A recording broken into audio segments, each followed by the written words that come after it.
Yo sí quisiera comenzar como algo que la reunión, estamos en el recinto de los Caballeros de Colón, y cuando hacemos una reunión lo primero que hacemos es una oración. Si no tienen objeción, podemos comenzar con una oración. ¿Sí? Gracias. Gracias, Señor, por este momento que nos das de compartir y de estar juntos.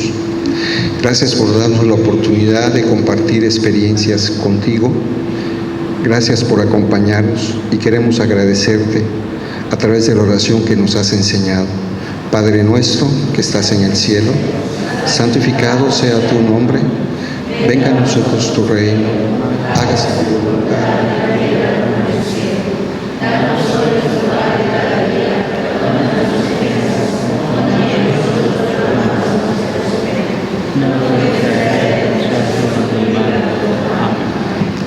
Para terminar, le queremos pedir a Mamá María que nos acompañe también esta noche, que nos ilumine y que nos dé luz para los que están presentes y para sus familias, que nos acompañe siempre en este camino que tenemos en la vida. Dios te salve María, llena eres de gracia.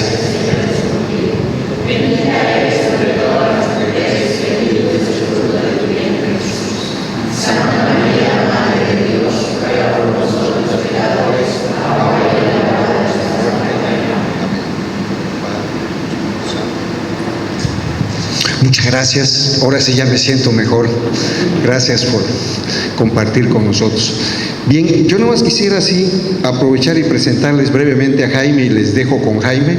Jaime Septién es el director del periódico El Observador, y tenemos la dicha porque también está en EWTN, y él realmente pues tiene rato que nos había prometido llegar a Campeche desde la época de don Ramón, justo 2 semanas antes que don Ramón lo nombraran el obispo de Cuernavaca, y la verdad que ya no tuvimos la dicha en aquel entonces, pero hoy sí se nos hace, y tener a Jaime aquí con la experiencia que ha tenido y algunas experiencias de cercanía con el actual Papa Francisco, queríamos aprovechar que en esta visita, que en la mañana estuvo con el obispo Francisco, realmente pues también compartir con ustedes esta noche. Yo no quiero hablar mucho, mejor disfrutemos la presentación que tiene Jaime para nosotros, y él dice no quiero hablar mucho, 20 minutos, pero después quiero escuchar que pregunten lo que quieran y él puede responder en ese aspecto lo que ustedes quieran, y creo que más el diálogo va a estar más enriquecedor. Entonces Jaime, por favor, le agradecemos mucho, viene de la ciudad de Querétaro. Gracias, Jaime.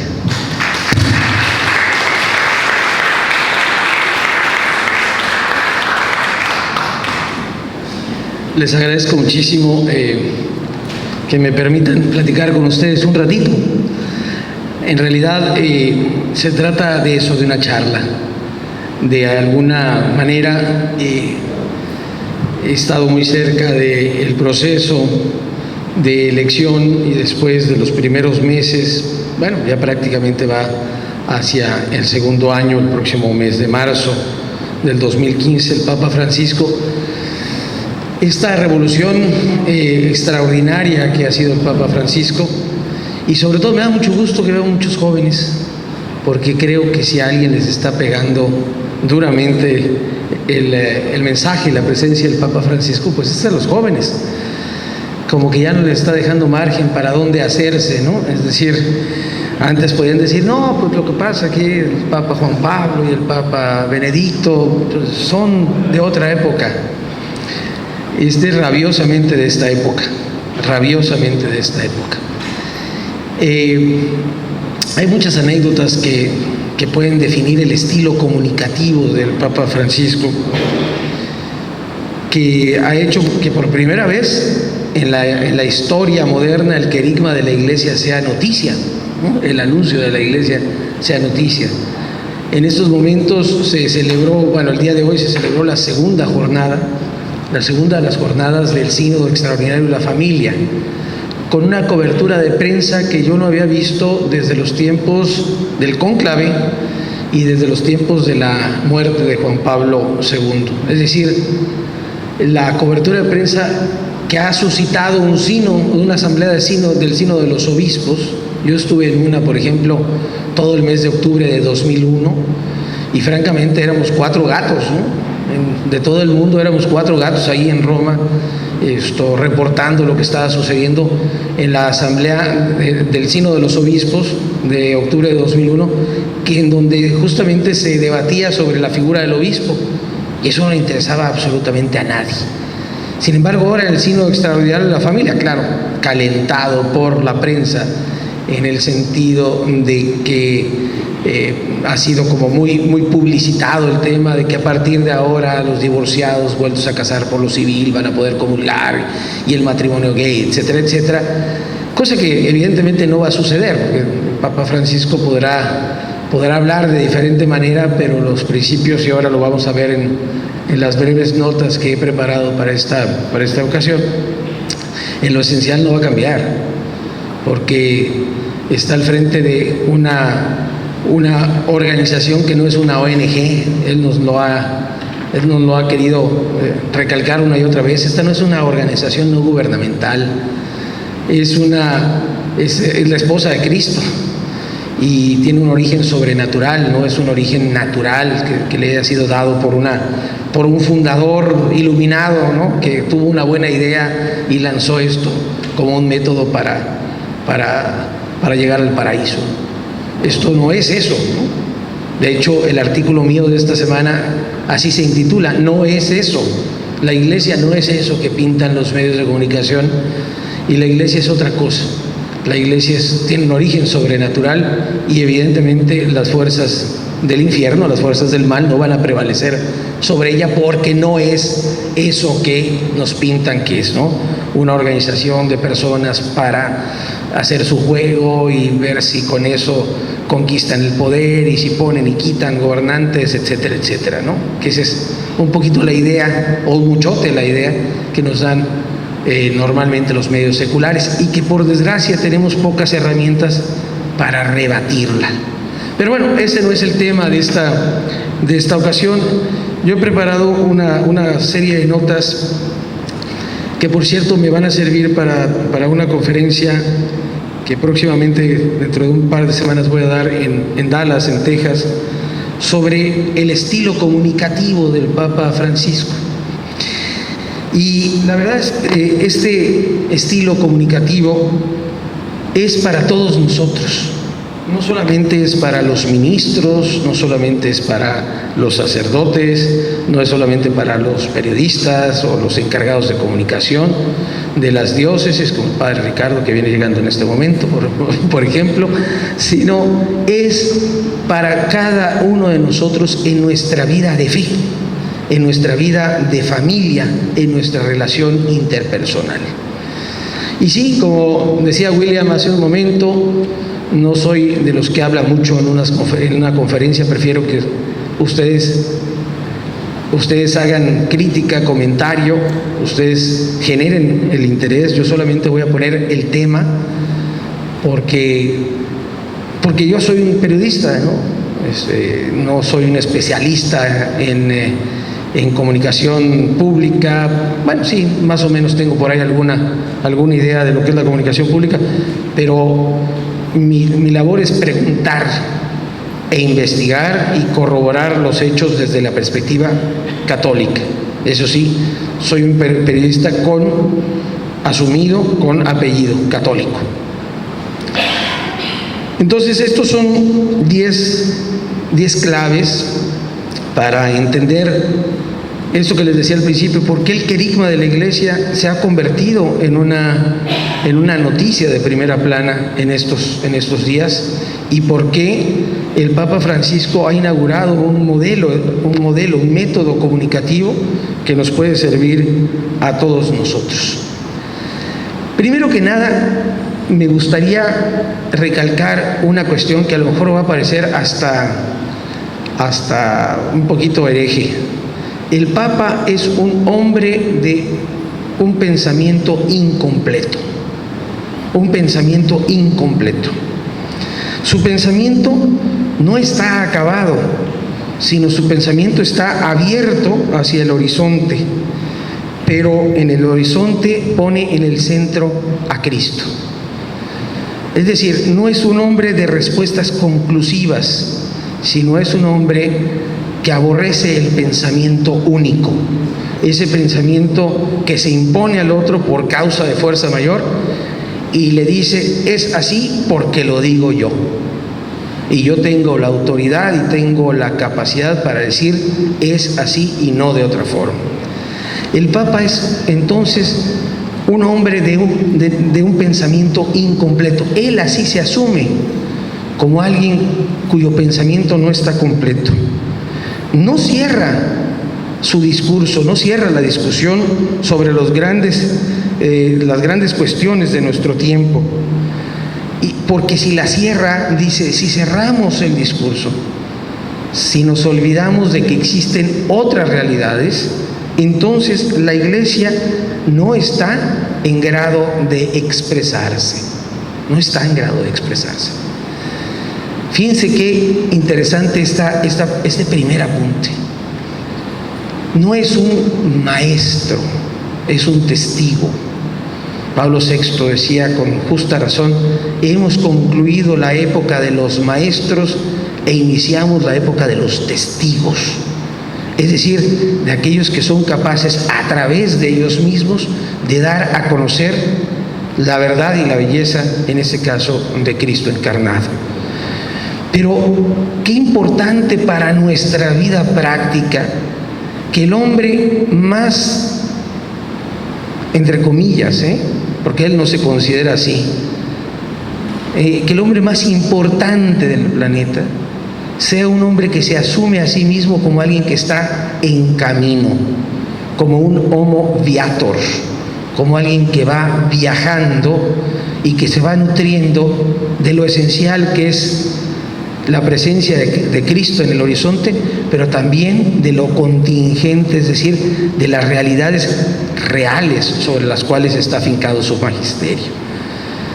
Que este hombre se asuma como de un pensamiento incompleto es vital para cada uno de nosotros en nuestra vida de fe y en nuestra vida familiar, en nuestra vida de trabajo. ¿Cuántas veces nosotros que tenemos un puesto, digámoslo así, o una responsabilidad superior, entre comillas, no estamos tentados a pensar que la razón se fundó con nosotros y va a morir con nosotros?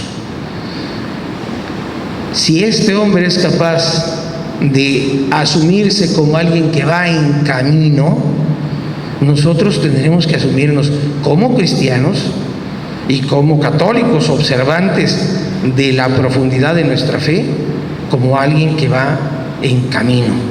Y alguien que va en camino le encanta no ir solo. A alguien que viaja le encanta no viajar solo, le encanta viajar con el otro. Es decir, incluye al otro en su viaje, en su trasunto. Entonces, primera gran enseñanza del estilo comunicativo de Jorge Mario Bergoglio, del Papa Francisco. Es un hombre se asume a sí mismo como de un pensamiento incompleto. Segunda, el Papa no posee un repertorio de respuestas fáciles, sino que se vuelve un testimonio de lo que se vive como cristiano, pero sobre todo de lo que se espera como cristiano.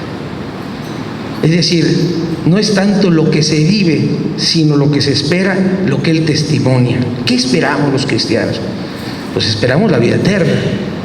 Y la vida eterna finalmente se espera desde la esperanza, desde la espera radical, es decir, aquella que, dice San Pablo, que significa nadar en contra de la corriente, es decir, esperar contra toda esperanza. El Papa no dice, el cristiano es aquel que expresa categóricamente, yo soy. El cristiano es aquel que dice, yo espero. Fíjense ustedes qué enorme diferencia hay entre el yo soy un macho, este es el macho mexicano, ¿no? Y decía un amigo mío, tú eres muy macho, pues que te ensillen, ¿no? Digo, si te la das de muy macho, que te pongan una silla encima, ¿no? Entre decir yo soy esto a decir yo espero esto, hay una diferencia enorme. ¿Por qué? Porque ahí está justamente el primado de Cristo. ¿Se acuerdan de esa frase en ese idioma a veces bastante raro que utiliza el Papa, que es el bonaerense, ¿no? Un poco lunfardo, un poco el idioma de los arrabales de Buenos Aires, ¿no? Cuando dijo aquella frase de Dios nos primerea, ¿se acuerdan de eso? Nos primerea, es decir, Él abre primero la ficha, abre primero el juego, abre primero las cartas, es Él el que es, y nosotros somos los que esperamos. Y de nuevo en la vida práctica, qué importante es no decir yo soy esto, sino yo espero y trabajo para hacer lo otro. Eso es muy importante, el segundo tema. Entonces, les decía, el primero, el Papa es un hombre que se asume como pensamiento incompleto. El segundo no es alguien que tenga un repertorio de respuestas fáciles, sino que se vuelve testimonio de lo que vive y de lo que espera. El tercero, el Papa nos invita a reconocer a Dios donde Dios se encuentre. Ha acuñado el tema básico y fundamental de la nueva cultura del encuentro, del salir de nuestra zona de confort, y no que esté mal, pero de nuestra sacristía, para ir allí donde Dios se encuentra. Insta a no reconocernos simplemente en la sacristía, sino a salir al encuentro del otro, sobre todo del otro más alejado del centro de decisión económica, del centro de decisión política, del centro de decisión parroquial, del centro de decisión, etcétera, etcétera. Es decir, nos invita a ir a las periferias, y no solamente a las periferias de los suburbios, que constantemente coinciden con las periferias, o los suburbios de las grandes ciudades coinciden con las cinturones de miseria que la rodean. No solamente es ir a las periferias en el sentido geográfico o urbano del término, es ir a las periferias existenciales, es decir, donde Dios se encuentra pero no es conocido, o Dios se encuentra pero ha sido absolutamente erradicado de la vida pública de ese lugar. A lo mejor la periferia es el Palacio de Gobierno, ¿no? No es las chabolas o las ciudades perdidas de Champotón o de Escárcega o de Ciudad del Carmen, ¿no? Sino a lo mejor es Palacio de Gobierno, o a lo mejor es la escuela pública General José María Morelos y Pavón, o yo que sé qué cosa, no sé si me explico. Es decir, el Papa es clarísimo en ese sentido. Sí, es cierto que suspiró el primer día o el segundo día cuando se reunió con todos nosotros periodistas después del cónclave que lo eligió, y dijo aquello de cómo desearía una iglesia pobre para los pobres. Ciertamente su espíritu franciscano, no obstante sea jesuita, esto le hace, digamos, tender a una iglesia que vuelva a sus orígenes, ¿no? A la pobreza evangélica de la cual nació la iglesia. Pero es consciente de que las nuevas periferias existenciales no son solamente las periferias de la pobreza, son las periferias de la miseria espiritual. Y eso lo ha machacado una y otra vez con su tema de la cultura del encuentro. Así como Pablo VI y después Juan Pablo II machacaron el tema de la civilización del amor, ¿sí? Así como Benedicto XVI machacó el tema de la esperanza, que nosotros no creemos en algo, decía Benedicto XVI, sino creemos en alguien. Ese era el tema fundamental de Benedicto XVI, Los cristianos no creemos en algo, creemos en alguien, y ese alguien me interpela, y ese alguien es un acontecimiento cotidiano. Bueno, pues así Francisco ha instaurado el tema de la cultura del encuentro, y es ese ir a las periferias existenciales. ¿Para qué? Simple y sencillamente para mostrarle al otro que existe un camino de esperanza. Ese es el tema fundamental en este tercer punto. El cuarto punto, créanme que es una enseñanza para nosotros los profesionales de la comunicación pública, y más aún los que nos dedicamos a la comunicación católica, en los medios digitales, en los medios audiovisuales, en los medios impresos, como es el caso de un servidor. El estilo comunicativo del Papa resume y relanza las 4 pobrezas que un filósofo al que yo sigo mucho, un joven filósofo francés converso al catolicismo que se llama Fabrice Hajjat, dice que son las 4 pobrezas del comunicador cristiano. Hajjat es H-A-D-J-A-D, Hajjat. Búsquenlo porque es verdaderamente un súper pensador cristiano. Es un hijo de padres árabes, que fue musulmán, después fue anarquista, después fue comunista y ahora es católico. Impresionante. Dice Fabrice Hajjat que existen 4 pobrezas evangélicas, 4 pobrezas, del comunicador cristiano. La primera, después se los digo si quieren, con mucho gusto.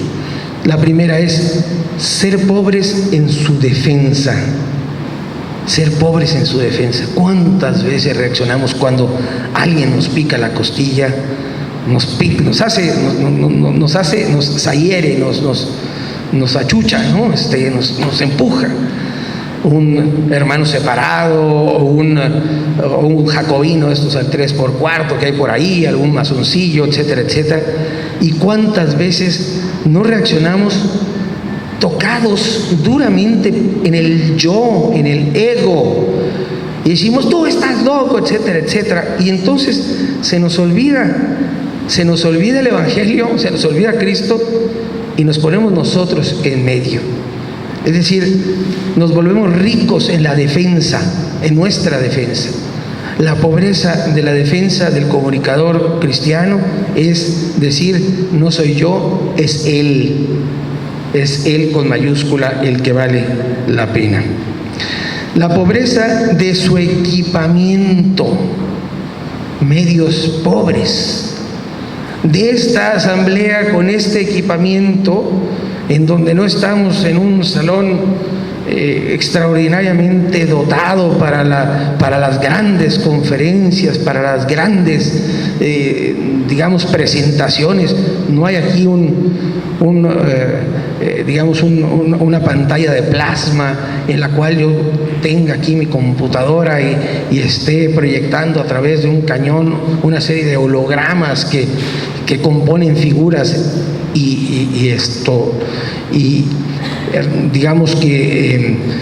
amplían la poca solidez de mis argumentos.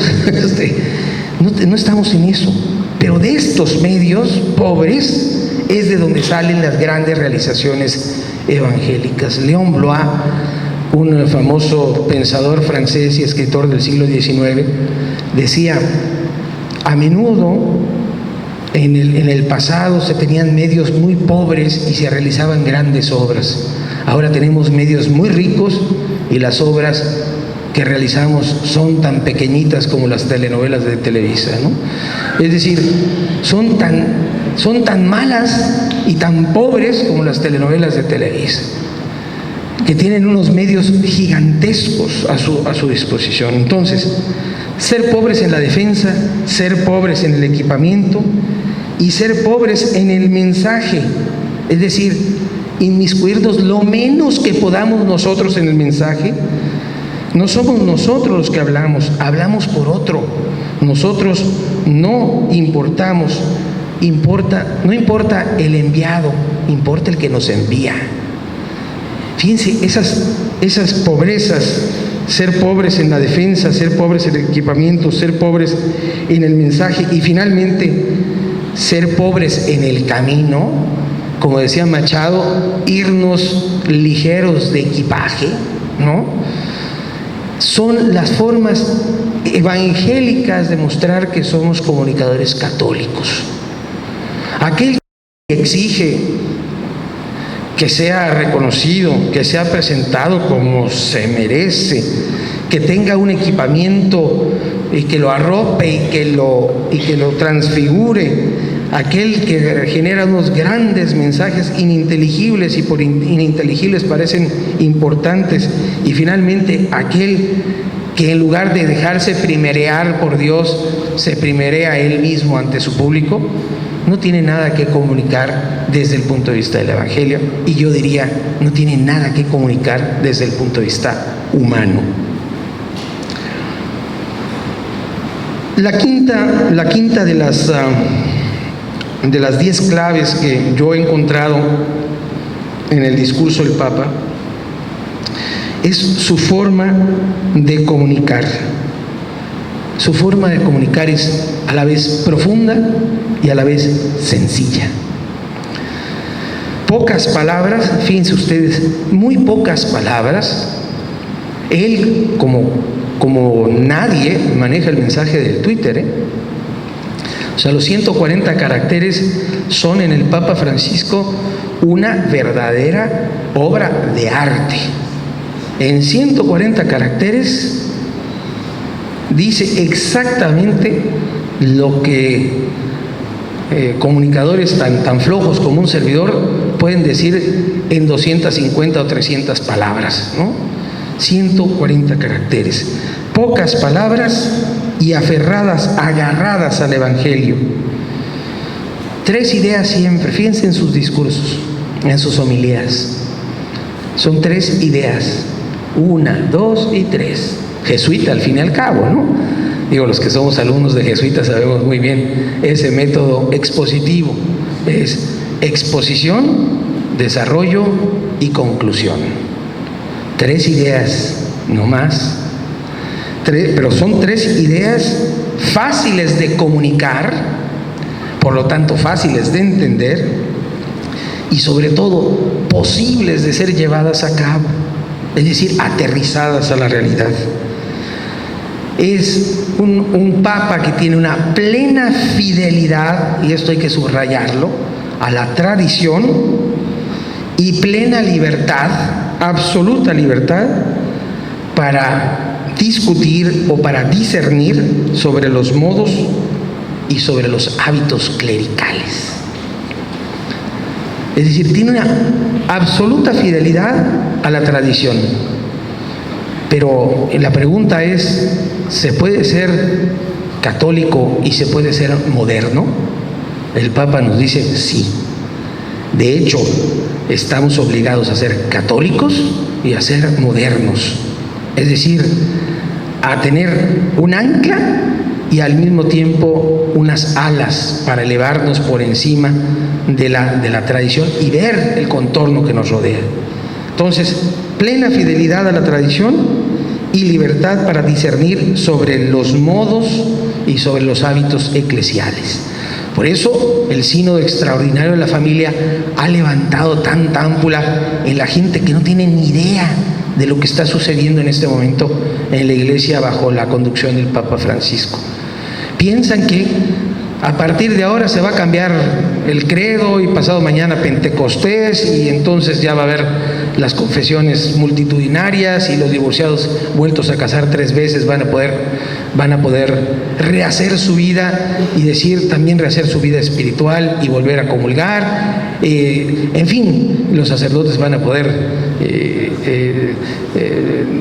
celebrar en jeans, etcétera, etcétera, ¿no? Todas esas tonterías, ¿verdad?, que no tienen nada que ver con lo que realmente está sucediendo.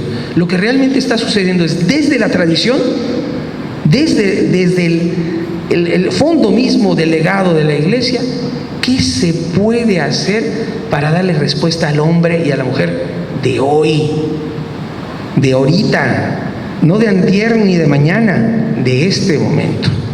Entonces, resumo las primeras. No posee un repertorio de respuestas fáciles, sino que se vuelve un testimonio de lo que se vive y lo que se espera. El Papa nos invita a reconocer a Dios donde Dios se encuentre. Su estilo comunicativo resume las 4 pobrezas del comunicador cristiano: la pobreza de la defensa, la pobreza de equipamiento, la pobreza del mensaje y la pobreza del camino. Y la quinta es que la forma de comunicar del Papa Francisco es profunda y sencilla. Pocas palabras agarradas al Evangelio, 3 ideas fáciles de comunicar y posibles de ser llevadas a cabo, plena fidelidad a la tradición y libertad para discernir sobre los modos y los hábitos eclesiales. Ahora, déjenme decirle otras 5 claves en clave, que son ya, digamos, de la cosa muy propia del Papa Francisco y que nos pueden servir a todos nosotros también en nuestra vida. Yo quiero que aterricen todo esto que les estoy diciendo a su vida práctica, porque de nada sirve hablar bien del magisterio del Papa si ese magisterio no se encarna en nuestra vida cotidiana. Las 5 claves en clave, para completar las 10, son: frente a manipulaciones y distorsiones, estrategia machacona de ir a lo esencial. Ustedes han oído por ahí que el Papa se defienda de lo que dice el Wall Street Journal o de lo que dice el Corriere della Sera o el diario Reforma o etcétera. No. El Papa, frente a las manipulaciones y a las distorsiones que sufre constantemente la Iglesia, él recuerda machaconamente de qué estamos hablando, qué es lo esencial. Decía Saint-Exupéry que lo esencial es invisible para los ojos. Pues yo diría que lo esencial es invisible para nosotros los periodistas, ¿no? Porque se nos van de todas. Pero el Papa vuelve a repetir no en la discusión, sino en su prédica cotidiana, de qué va la cosa, de qué estamos hablando. No estamos hablando de cuestiones geopolíticas ni de grupos de poder, estamos hablando de las condiciones concretas para construir la paz. Que si Obama ya lanzó su guerra preventiva en contra del ejército islamita, que si al Papa eso no es que no le interese, por supuesto que le interesa, pero ahí no tiene voz ni aplicación. Pero sí que le interesa el gesto de haber podido reunir en el Vaticano a Shimon Peres y a Mahmoud Abbas, y entre los 3 sembrar un árbol de olivo, que es el distintivo de la paz en Medio Oriente. Entonces, frente a las manipulaciones y distorsiones, la estrategia machacona una y otra vez es ir a lo esencial.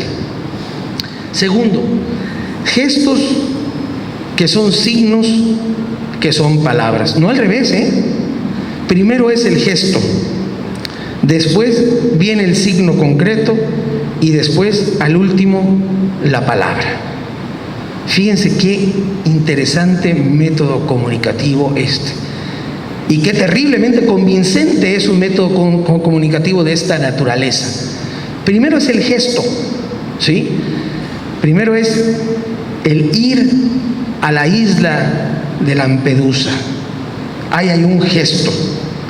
El primer viaje que hace es a la isla de Lampedusa, un viaje internacional, en la costa de Sicilia, entre África y la bota italiana, donde diariamente, como en nuestra frontera norte, mueren cualquier cantidad de emigrantes de los países pobres de África.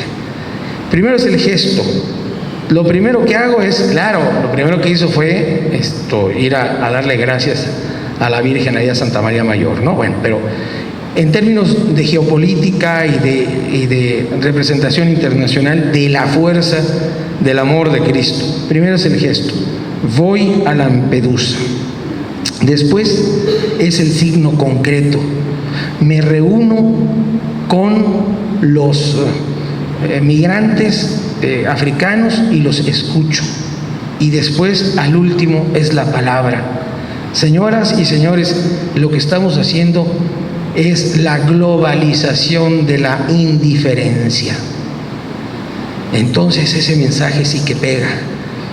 Pero si lo dice, con todo respeto, desde su biblioteca vaticana, rodeado de estos grandes legajos, estos grandes volúmenes del siglo XVI y del siglo XV, y con los cuadros de Botticelli, etcétera, etcétera, y si solamente pronuncia la palabra y no hay el gesto, y no hay la cercanía, y no hay digámoslo así, el signo concreto, el mensaje deja de ser percibido por la sociedad actual. Deja de ser percibido por la sociedad actual. La sociedad actual exige gestos, la sociedad actual exige signos concretos y por último exige palabras. Normalmente nosotros actuamos al revés. Fíjense, en una cosa tan sencilla como lo siguiente. El Papa dijo, cómo me gustaría una iglesia pobre para los pobres. Lo primero que hace después de ser nombrado Papa es decirle al pueblo, no soy autoridad mundial, soy el obispo de Roma. Y lo mejor que podemos hacer es que en silencio el pueblo rece por su obispo. ¿Se acuerdan de esa? Bueno, la verdad yo estaba transmitiendo en la televisión mundial y la verdad es que se me hicieron las piernitas como 2 chorritos de atole, ¿eh? Lo digo en serio. Dije, qué hombre, qué pantalones, pero qué capacidad de en un momento decirle a todos los vaticanistas, yo estaba rodeado de ellos, esos que quieren saber todo menos la acción del Espíritu Santo en la elección del Papa, es decirle a todos los vaticanistas, compañeros, dedíquense a otra cosa, porque todos sus vaticinios, el Espíritu Santo, que tiene un sentido del humor bastante desarrollado, les acaba de hacer así. Sí, así les hizo. Y con ese gesto no tuvo que decir más palabras. Con ese gesto de inclinarse a recibir la bendición del pueblo, todo el pueblo dijo, se llama Francisco. Este es Francisco.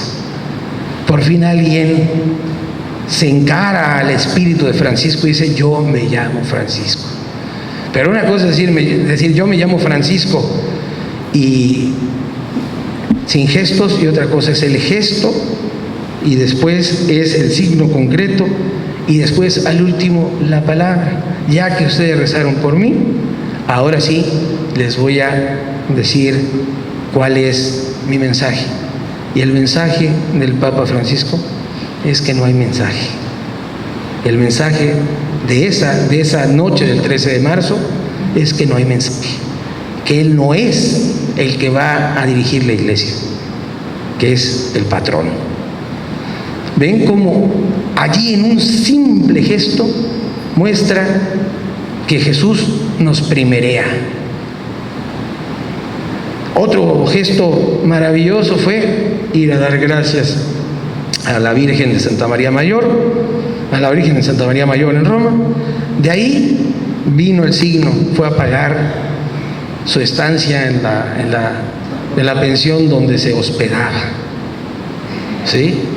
Y después la palabra. Oiga, ¿y por qué no quiere vivir en los apartamentos apostólicos? Dice, porque si yo estuviera solo, necesitaría gastar mucha plata por el psiquiatra que tendría que pagar, porque me volvería loco. ¿Sí? Y ¿saben qué? Si eso lo dice antes de todo esto, no le hubiéramos creído. Pero si lo dijo después de todo esto, le creemos perfectamente. Primero el gesto, después el signo y después la palabra. Tercero, de las claves sin clave, ruptura con las formas sin traicionar el fondo. Las homilías diarias en Santa Marta. O sea, ¿cuándo había habido un papa que escucháramos sus homilías diarias?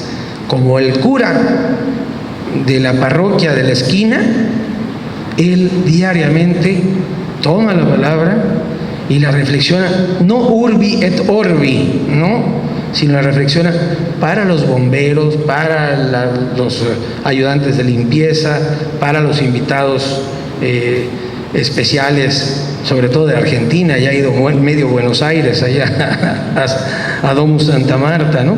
Pero quiero decir, convirtió la homilía diaria del Papa no en un documento magistral, sino en una forma de ser, como si dijéramos, el párroco del mundo. Es el párroco del mundo. Es decir, ruptura con la forma, pero sin traicionar ni mucho menos el fondo. Cuarto, coherencia entre el decir y el hacer. Valentía para contestar y para proponer. Y transparencia. El que nada debe, nada teme. ¿Quieren investigar las finanzas del Vaticano? Ahí está. Oiga, es que hay un monseñor que le gustaba mucho alargar la uña. Pues ese monseñor ya no tiene cabida aquí. Y así hay que decirlo. Oiga, es que hay muchos intereses que se van a tocar. Uy, qué pena. Oiga, es que va a haber muchos benefactores que se van a enfadar y ya no le van a dar. Y ya no vamos a traer 2 coches escolta cada uno de nosotros. Pues como los curas mexicanos, ¿no? Pues si están cercanos al pueblo, pues van a sufrir lo que sufre el pueblo, ¿no? Los de Guerrero, pues pobrecitos, pero ya van varios. El pobre padre Ascensión, que se lo acaban de ejecutar y que 2 días después de que lo secuestraron amaneció flotando en el río Balsas hace una semana. Bueno, pues los curas que están con el pueblo, pues tendrán que sufrir lo que sufre el pueblo. ¿Me explico? Ese es el Papa. Digo, no quiero decir con esto que haya fomentado la cacería de sacerdotes, ¿no? No, ni mucho menos. Pero quiero decir, en el fondo la transparencia significa eso, ¿no?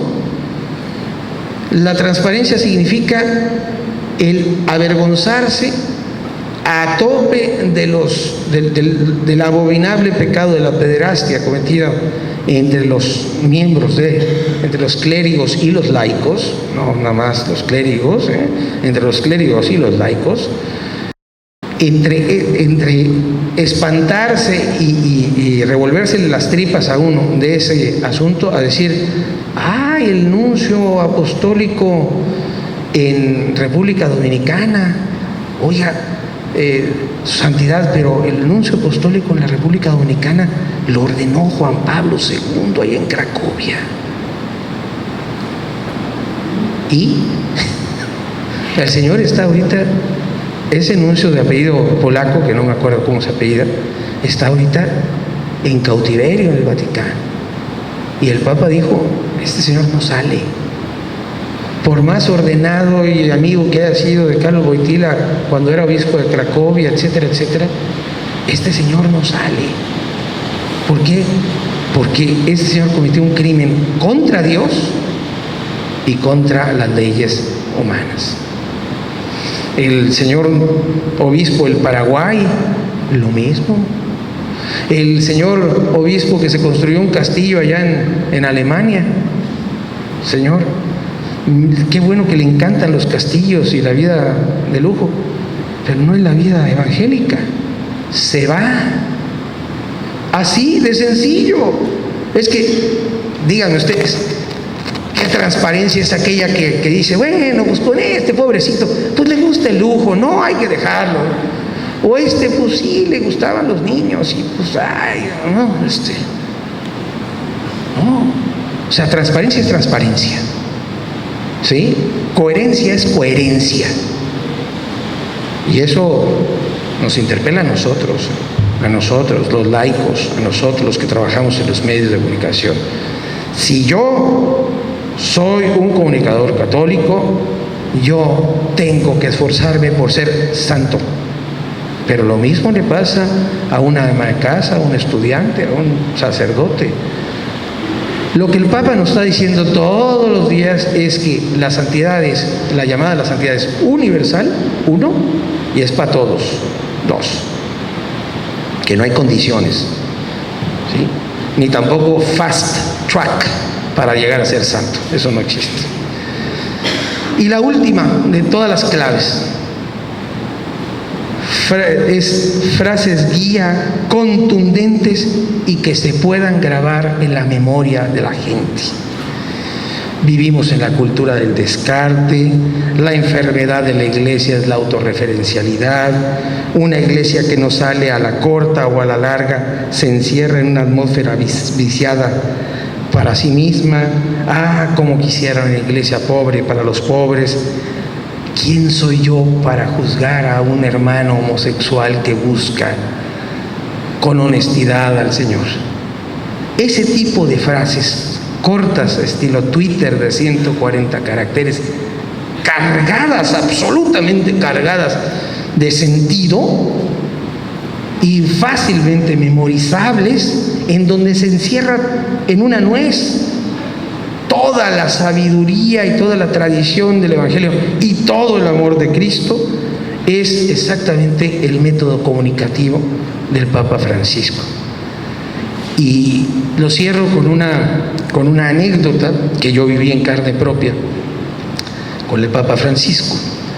Él está muy interesado, muy preocupado, sensiblemente preocupado por la trata de personas, y más aún por la trata de personas para, sobre todo niños, para el comercio de órganos, que allá en Michoacán parece ser que es una de las industrias más productivas, ¿no? Ahí con los templarios. Y un día, comiendo ahí en Santa Marta, ahí sentadito con todos los demás, le dice a un monseñor que lleva muchos años en el Vaticano, un filósofo argentino, el arzobispo Marcelo Sánchez Sorondo, le dice: Marcelo, ¿qué se puede hacer con esto? Y entonces se desvió la plática, llegaron gente, etcétera, etcétera, y agarró el Papa Francisco y en una servilleta, ¿sí?, le puso: Marcelo, no se te olvide, quiero que hagas un encuentro en el que se trate el tema así, estoy citando textual, trate el tema de la trata, pero sobre todo de la trata de órganos. Firmado Francisco. Pero así sacó su pluma, así, ¿no? Y aquí. Yo cuando fui al congreso en Roma, en noviembre del año pasado, me pareció impresionante, sinceramente impresionante, ver cómo se transmitió, porque nos reunimos, bueno, yo fui como periodista invitado a cubrir el evento, pero se reunieron 5, 6 o 7 premios Nobel de física, de medicina, el ministro de Justicia de España, la relatora de las Naciones Unidas para el tema de trata de personas, el ACNUR, etcétera, etcétera, etcétera. Es decir, había una verdadera reunión internacional de altísimo nivel para cambiar las políticas públicas y convertir a la trata de personas en un crimen de lesa humanidad, ¿no? Pero esa fue una orden dada en una servilleta. Yo vi la servilleta, ¿sí? Me la enseñó Monseñor Suárez, es Sánchez Sorondo. Y es cuando uno dice: medios pobres, pero con toda la fuerza de la historia y toda la fuerza del origen sobrenatural de la Iglesia. Y decía, cuando ya nos reunimos con el Papa y nos hablaba al respecto de esto, es que si la Iglesia no, como diríamos nosotros, no se pone las pilas en este momento, nadie lo va a hacer. Y por eso yo quiero que sea el primero de muchos encuentros y al final, 2016-2017, tengamos una respuesta católica que influya en las políticas públicas internacionales en contra de la trata de las personas. Es decir, que seamos capaces nosotros de responderle a Cristo a través de nuestra inteligencia, de nuestra capacidad de mover voluntades, de nuestra capacidad de cambiar la historia, de transformar la vida pública con el mensaje y la fuerza del mensaje del amor de Cristo. Porque Cristo es el que va a cambiar esto. Nosotros con nuestras fuerzas inútiles y con nuestra debilidad no lo vamos a hacer, pero si confiamos en Él y actuamos con transparencia, créanme que vamos a poder cambiar la historia. Y así como se los platico, te lo platica Él. Así como se los platico, te lo platica Él. Yo estuve con Él, he estado con Juan Pablo II, con Benedicto XVI, con Francisco. Con el Papa Francisco, digo, siempre que estar con un Papa te tiemblan las piernitas, ¿no? Dice, ay, madre mía, ¿qué voy a decir, no? Generalmente uno dice una cantidad brutal de tonterías, ¿no? Y ellos son muy benevolentes y te escuchan, y no sé. Pero con el Papa Francisco me salió una muy buena, la verdad, porque me presenta, dice, es periodista mexicano, y dice, bueno, no hay problema, dice, sí, te saludo, ¿no? Le dije, no, santidad, espéreme tantito. Soy periodista, pero no, eso no quiere decir que alguna vez no traté de ganarme la vida honestamente, ¿eh? Entonces, sí hizo una carcajada, y bueno, la verdad es que yo me sentí como si estuviera con el párroco de mi colonia, y es el párroco universal. ¿Por qué? Por esa sencillez que a muchos de nosotros se nos ha olvidado. Gracias.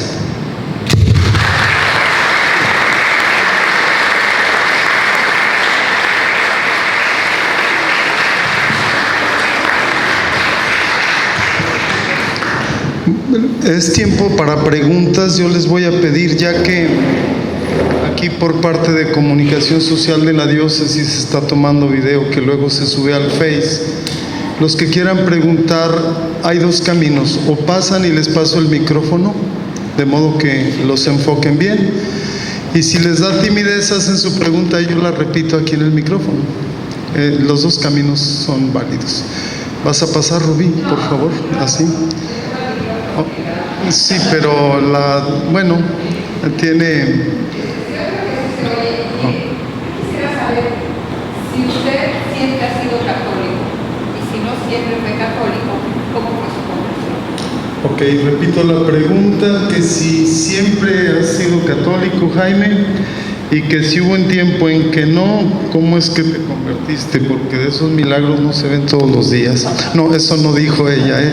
Soy un mal comunicador, le pongo y le quito. Eres un buen comunicador. No, bueno, desde luego yo nací en el seno de una familia católica. Mi padre fue absolutamente católica. Ahora, mi padre, desde luego, toda mi familia. Sí, desde luego, como todos los jóvenes en la universidad, después en la maestría, en el doctorado, pues se me hacía, como dicen en el pueblo, ¿no? Se me hacía chico el mar para echármelo a buches, ¿no? Pero no, realmente yo he tenido una muy buena formación católica. Soy alumno de jesuitas desde el kinder. O sea que conozco perfectamente bien el método jesuítico. Me da risa porque el padre Espadaro, el padre Antonio Espadaro, que es el director de la Civiltà Católica, una revista extraordinaria de los jesuitas en Italia, le hizo una entrevista que ahora acaba de publicar, que fue una entrevista muy sonada, hace un año, en agosto del año pasado, no sé si se acuerdan ustedes. Fue la primera entrevista así larga que le hizo Espadaro al Papa, y Espadaro dice, no, mire, no hablamos ni en español ni en italiano, hablamos en un perfecto jesuítico. Es decir, entre jesuitas se reconocen perfecta y absolutamente sobre todo la dimensión social de la fe. Esto sí que ha ido creciendo en un servidor, es decir, la dimensión profesional y social de la fe. Creo que en ese sentido sí puedo hablar de una conversión, y desde luego, como nos sucede a la mayoría de los seres humanos varones, en el momento que nos casamos. En el momento que hubo alguien en casa que nos dijo, venga para acá, ¿dónde usted va? ¿No? Aquí quietecito se ve usted más bonito, aquí con los pies pegaditos a la tierra todavía mejor, ¿me explico? Es decir, cuando... Las mujeres son las que aterrizan por ahí a los hombres. ¿Y los curas? La iglesia. Los curas. La verdad es que, y esto sí, me gusta la pregunta porque me da la ocasión de responder algo que lo siento como muy claro, ¿no? La dimensión social de la familia tiene que ser esto, ¿no? Es decir, la cuestión de la iglesia doméstica quiere decir esto: cómo se traduce mi fidelidad, cómo se traduce mi solidaridad con los que estimo y con los que quiero y con los que me rodean, a aquellos que ni me conocen. Es decir, ¿cómo se hace un periódico católico? ¿Cómo se hace una televisión católica? ¿Cómo se hace una empresa productiva de cualquier cosa católica? ¿Cómo se hace política católica? Al Papa Juan Pablo II le preguntaron: oiga, Santo Padre, ¿por qué si América Latina y México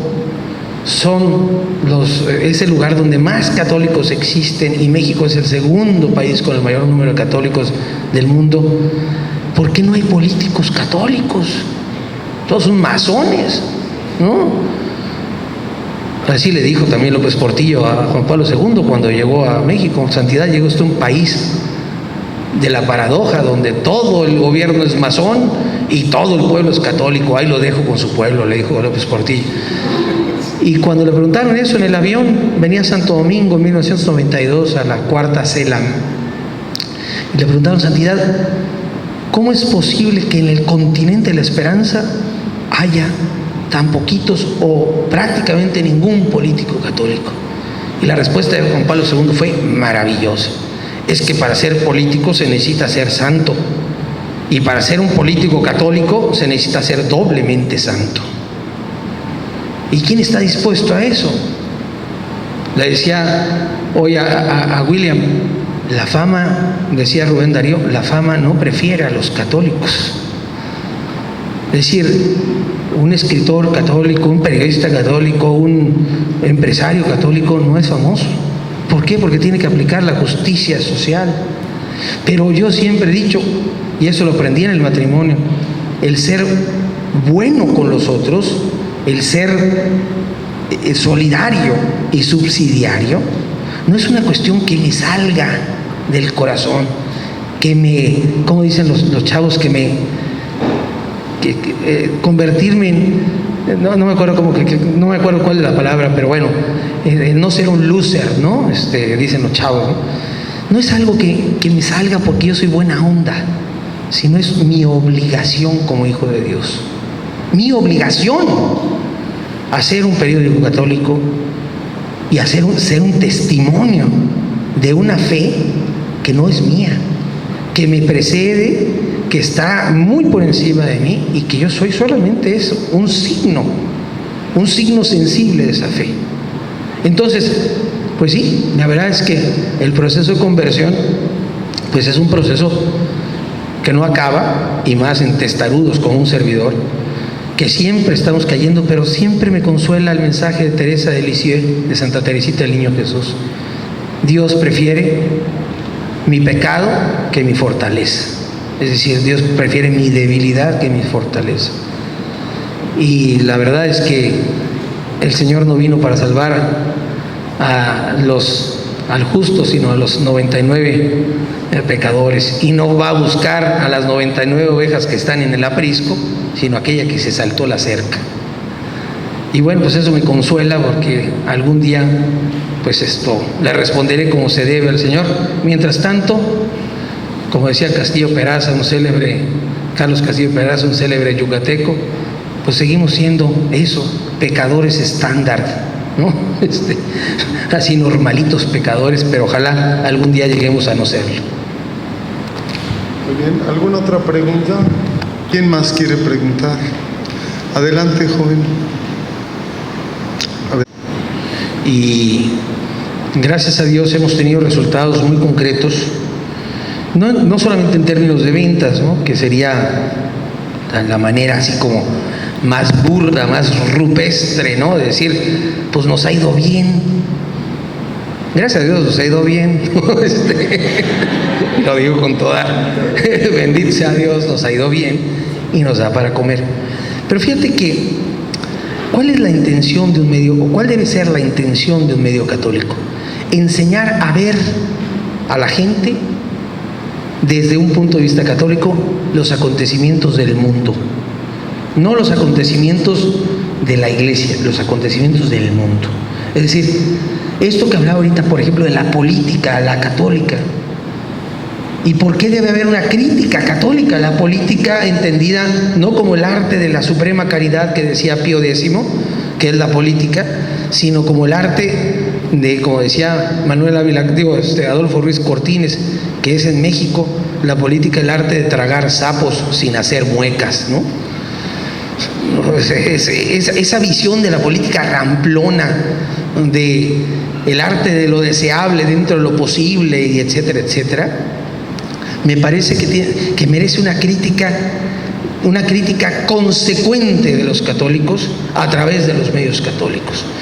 No se trata de decirle estás mal, sino se trata de decirle estás fuera de tu realidad y estás haciendo daño a tu gente, porque me estás haciendo daño a la esperanza y al capital social que es la confianza de unos con otros. Es la paradoja del discurso católico. Es cuando Jesucristo le dice, bueno, dale al César lo que es del César y a Dios lo que es de Dios, pero nosotros le damos al César lo que es de Dios y a Dios lo que es del César, es decir, migajas, ¿no?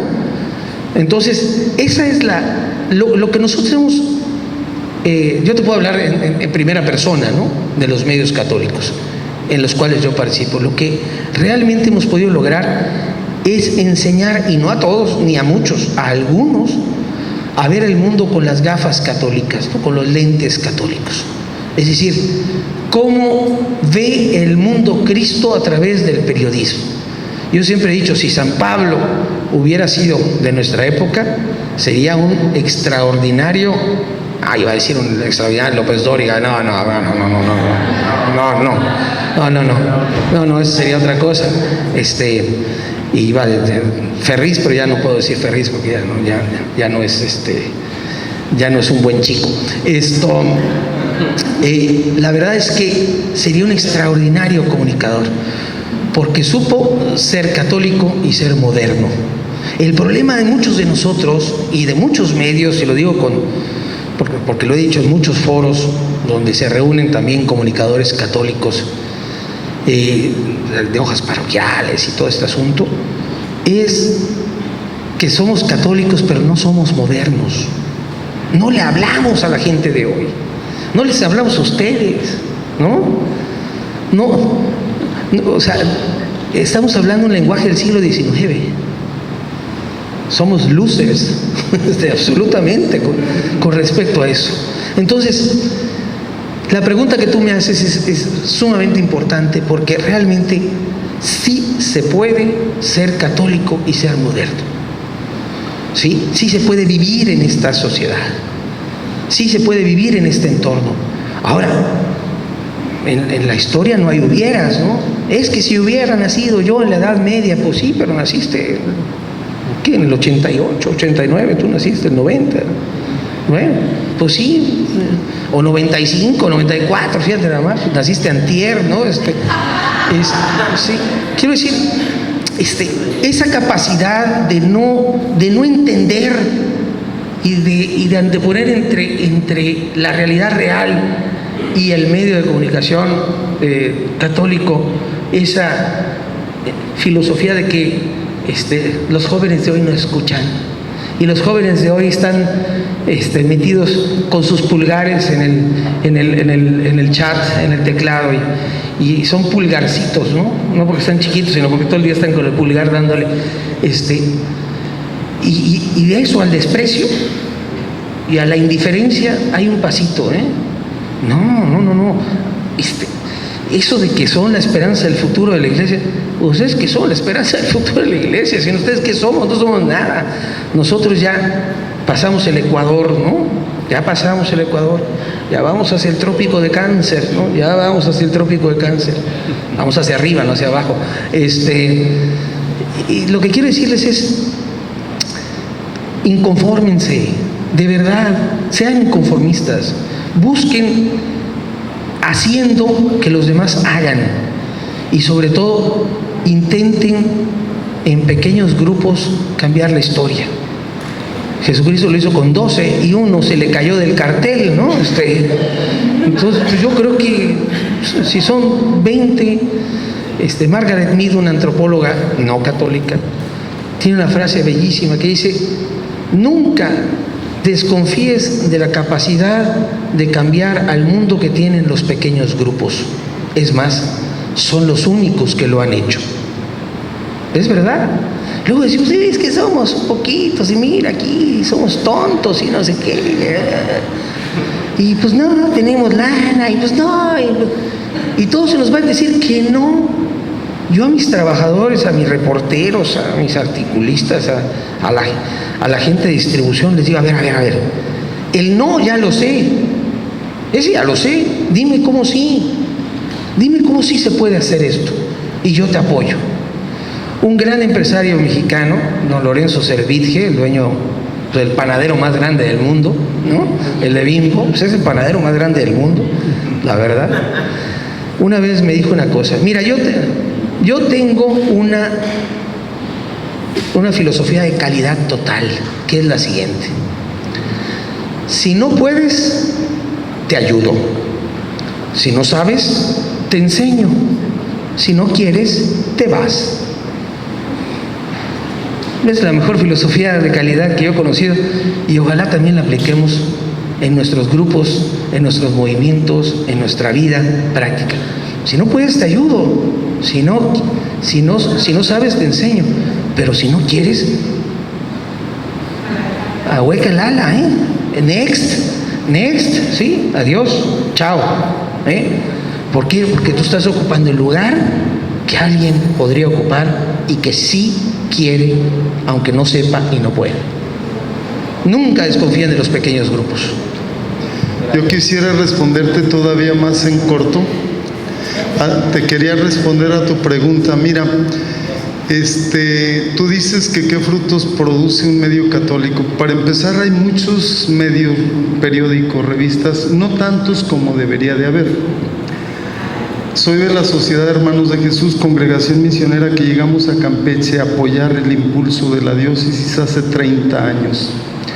Junto con nosotros venía un viejito de 70 años que siempre quiso ser religioso, no pudo serlo, porque primero tuvo que cuidar de su mamá. Cuando murió su mamá, su hermana ya estaba achacosa. Cuando murió su hermana, antes de morir le dijo: busca a ver si unos religiosos te aceptan. ¿Quién te acepta a los 70? Los Hermanos de Jesús. El fundador le dijo: pues venga y pruebe. En la coyuntura que cambiábamos a Campeche, él venía de tierras muy frías, Tlaxcala. Y cuando llegó a Campeche dice: estoy casi en el infierno. Luego vio que había mucha oración en nuestro convento. Dijo: no, creo que no es el infierno, pero el purgatorio creo que sí. Ya que se acostumbró un poquito, vivíamos en Lerma y dejó sus gabanes, porque él era tan pudoroso que usaba camisas manga larga y tanta cuestión. Dijo: creo que estoy en el cielo, tengo oportunidad de orar, veo que los jóvenes, aunque están medio lucas, eso no dijo él, oran y los veo contentos, creo que estoy en la antesala del cielo. ¿Cómo ingresó él con nosotros? ¿Cómo supo de nosotros? Un medio católico, la de los combonianos, Esquila Misional. En cierta ocasión nos ofrecieron la contraportada o alguna de las últimas páginas, hay algo de propaganda de Hermanos de Jesús. Escribió, nos conoció y ingresó. Un santo viejito, sus restos están en el Panteón de Imi.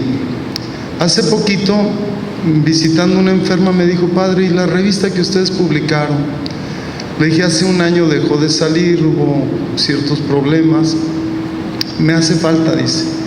tengo el misal, tengo los 5 minutos, pero su revista era muy buena y creo que la del seminario no le ha llegado.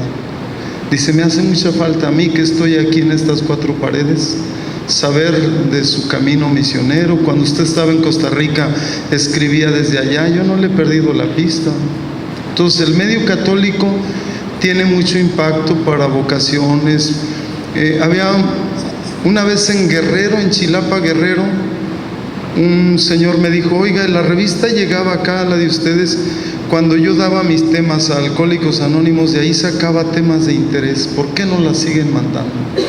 No sé si esto responde a tu pregunta, ¿en qué medida los medios católicos ayudan a la población? Nos falta mucho. Ya nos dio unos cuantos cocotazos aquí. ¿Alguna otra pregunta? Va para largo, no se sientan mal si alguien en su tiempo algo quiere retirarse, porque esto va para largo. Hay que exprimirlo. No se crean, no podemos abusar. ¿Alguna otra pregunta? Con confianza, total confianza. Si no hay preguntas, les doy 2 comentarios. Algunos ya a este amigo nuevo que Dios ha concedido, ya se los platiqué. Esto que voy a platicar casi no se lo he platicado a nadie. Cuando fue la elección del Papa Francisco, está uno con la expectativa. Y para empezar llega a que Monseñor, el que avisó Habemus Papa. Antaurán, sí, Antaurán. Okay. Le correspondía por antigüedad, ¿verdad? Sí, el camarlengo, sí. Entonces parecía de caricatura, Dios mío, parecía de los Muppets. No sé si recuerdan ustedes esa escena.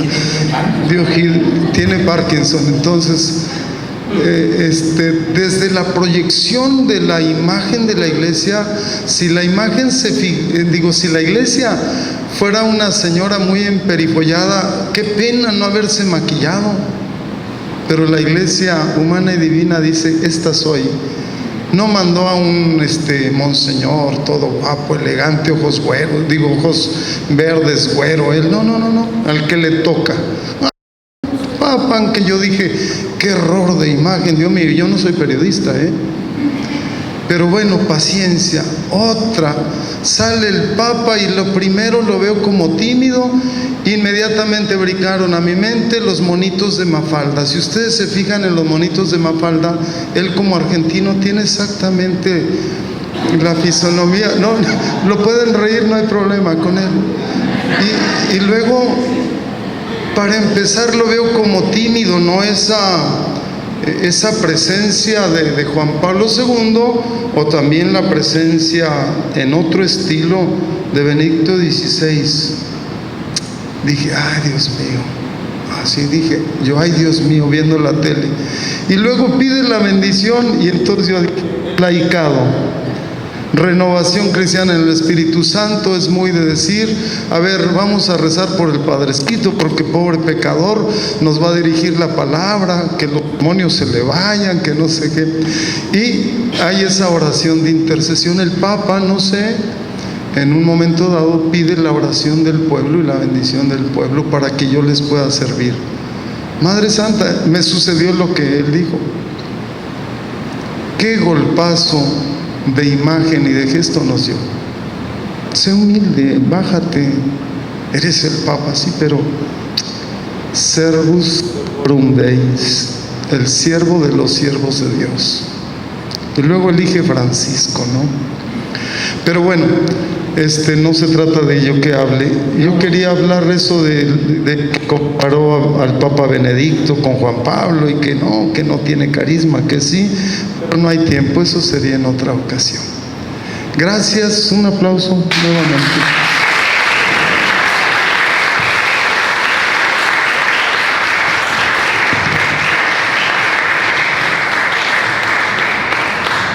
Muchas gracias por su asistencia, realmente nos han alimentado mucho su presencia y sobre todo jóvenes, hay muchos jóvenes, más del 50%, eso es un gran mensaje, gracias. Y también a quienes ayudaron, que no había sonido, en 15 minutos hay equipo que soluciona problemas. William me dijo, padre, pasa esto, sonido, no te preocupes. A ver cómo. Estaba entrando yo a misa para que vean que es de Dios. Cuando las cosas son de Dios, salen, tienen que salir. Buenas noches, gracias. Les doy la bendición, ¿no? Nuestro auxilio es el nombre del Señor. Que el Señor esté con ustedes y que la bendición de Dios Todopoderoso, Padre, Hijo y Espíritu Santo, descienda sobre ustedes y permanezca para siempre. Santa María de Guadalupe, esperanza nuestra, salva nuestra patria y aumenta nuestra fe. Estás aquí gracias a la Virgen de Guadalupe, porque Monseñor Chávez vino a dar una conferencia. Con ese pretexto volví a reencontrar a William, que hace años que no nos saludábamos, y estamos trabajando ahora para Campeche. Gracias. Bueno.